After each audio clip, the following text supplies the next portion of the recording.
So normally with my Friday videos, I like to spend as much time as possible reading and studying and praying, and then writing some cohesive thoughts down about the particular topic that I've chosen. But this past week, I've been quite ill, and therefore I couldn't put in the work that was necessary, nor could I really trust my mind to operate cohesively and effectively. I think that if I had written something through some of the episodes of delirium brought on by fever, I probably would have read it back at this point and thought, this guy is kind of insane. So that's why if I look a little pale and my voice is certainly a little bit croaky, it's because I'm not in the best physical condition right now. But the algorithm demands its weekly offering. But that doesn't mean it isn't a worthwhile topic. I think it's something that we can glean quite a bit of discernment and even knowledge and wisdom from if we take some time to think about it. So I want to try to lead this discussion on the question of using an AI for apologetics, which is something that many of you may be familiar with, is a step that Catholic Answers has taken somewhat infamously recently, because they had initially chosen to use or to portray their AI apologist as a priest, but after feedback decided that that wasn't the right way to go, which kudos to them for doing that. So now they have an AI apologist known as Justin, who has been laicized. And so I wanted to consider the legitimacy or the wisdom behind trying to develop an AI, a personified AI apologist in this manner. And before I say anything else, because I am going to be fairly critical of that, I want to start by saying that anybody doing evangelization or apologetics, especially through new media like I am, owes a lot to Catholic Answers. I can't say enough good things about Catholic Answers. Their whole team of apologists from back in the old days, like Carl Keating and Tim Staples, and I think Patrick Madrid was part of their team at one point.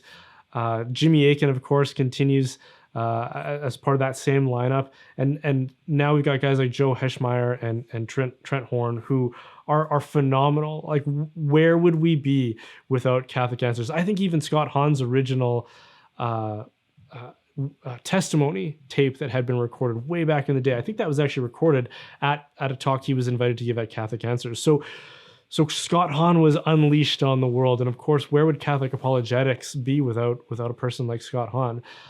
So to whatever degree I criticize this decision, it shouldn't take away from an enthusiastic endorsement of everything that Catholic Answers has done and continues to do. But AI is this emerging technology, and I think a lot of people are apprehensive to even use it.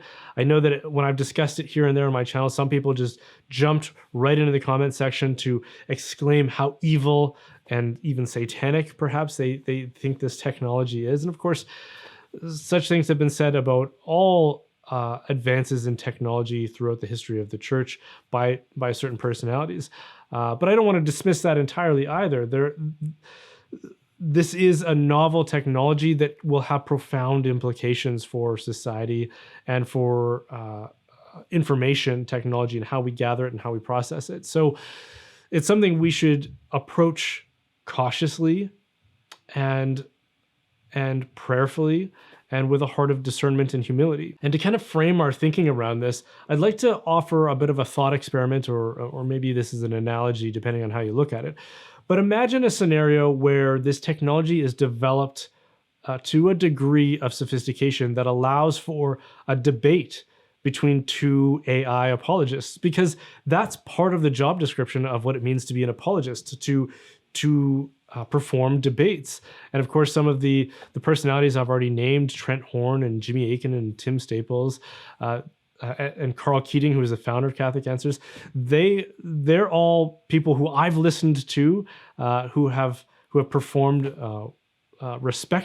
respectably in debates in the past and continue to do so. And so if we were to reasonably develop something like an AI apologist, presumably that's something that it could do. But imagine a scenario in which there was like an atheist AI apologist and a Catholic or a Christian AI apologist, or a Catholic versus a Protestant AI apologist.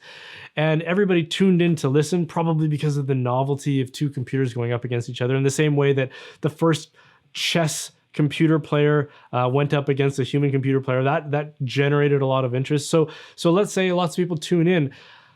Imagine at the end of it, let's say the atheist AI handily defeated the Christian AI in a scenario like that. Do you think as a Christian that would be persuasive for you? Or let's say the other way around. Let's say the Christian AI handily defeated the atheist AI. Do you think atheists on the other side would look at that and be like, well, this creates a crisis, an intellectual crisis for me, or that they would be persuaded to even convert? My guess is no. I certainly wouldn't be persuaded if an atheist AI had defeated a Christian AI. While at the same time, if an atheist apologist, a human, and a Catholic went toe to toe, and the atheist handily defeated someone who I thought was a capable thinker, that would be something that might persuade me in a certain direction. Probably not entirely, but it might give me pause to rethink my position, and to sympathize potentially with the more atheistic position. But in the case of two AI apologists, that wouldn't be effective, which raises the question, is an AI apologist therefore effective in its role? Because apologetics is the art of persuasion. In fact, there's a scripture verse that apologists love to quote, which is 1 Peter 3:15, which goes something like, always be prepared to give an answer to the question for the hope that is in you. In other words, why are you a Christian? What has persuaded you, and what has inspired all of this hope that you have in Jesus Christ and his saving work? Be prepared to explain that to other people when they ask you that question. But can an AI do that? If that's the scripture verse that apologists always appeal to explain what it is that they do, to defend their faith, defend the reason for their faith, well, an AI doesn't have faith and it doesn't have hope. All it has is information and a language model to communicate that information. So is it appropriate to call an AI an apologist, to combine those terms? And I would say, because it doesn't have that hope and because it doesn't have that faith, and therefore can't witness to those things, I would say you can't call it an apologist. The greatest witness and the most persuasive witness comes from people who have truly encountered Jesus Christ and have had their lives transformed and are now filled with hope as a result, are filled with joy as a result. It's not enough just to communicate the content.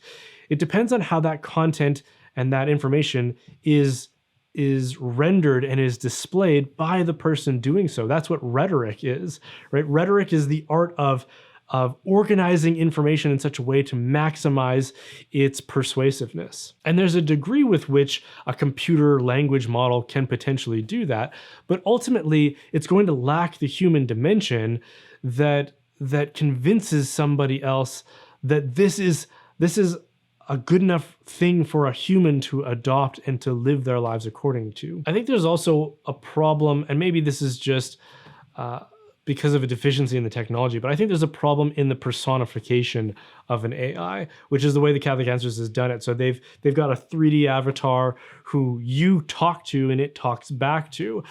But I don't know. Ultimately, this makes it seem a little bit amateur hour, because the imagery and the movement and the portrayal is never going, well, not never, but it certainly hasn't reached the level of being sophisticated enough that we're fooled by it, right? Ultimately, it seems a little bit childish or juvenile in its portrayal. That's not to say that the technology couldn't potentially reach that point, but I don't think it has yet.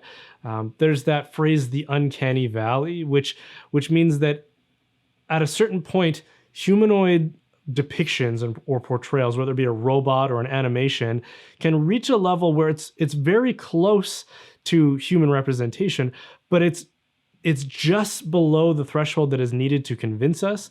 And as long as it is below that threshold, it becomes uncanny and eerie looking. It's kind of the kind of thing you would recoil from rather than want to embrace and spend time with. And I think for the time being that this technology isn't quite there yet.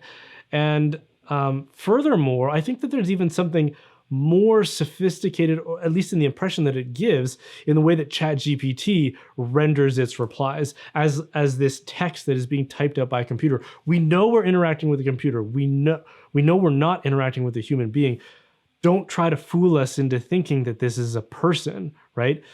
It's a computer, we know that, and we're impressed by the computer, especially when it acts like a computer.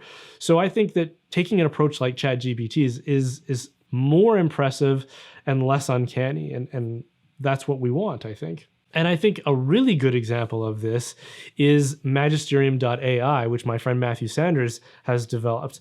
If you haven't checked it out, you should definitely check it out. So Magisterium AI is an AI that is trained on magisterial documents. So if there's some ambiguity or some dispute about what the church has taught through the either ordinary or extraordinary magisterium, then you can ask this AI and it will give you a reply. But even better than that, it will give you the citations for where it got these from, which magisterial documents or teachings did it get this information from. And that's where I think AI can be really, really useful for us as a church and in the service of apologetics, is for evangelists, scholars, and apologists to source that information and to have it organized for them and to find out where the source material is, and then to develop their own rhetoric and their own writing and their own apologetic that is authentically human based on those resources. So if Catholic Answers or anybody else that is doing research and development into AI for the sake of evangelization and persuasion and apologetics, I put this out there as my suggestion on how we should best be doing it, not by trying to portray an AI as an actual apologist or a substitute for a true apologist, but as a resource for apologists to then use to do authentic apologetics, which is authentically human, which is an authentic witness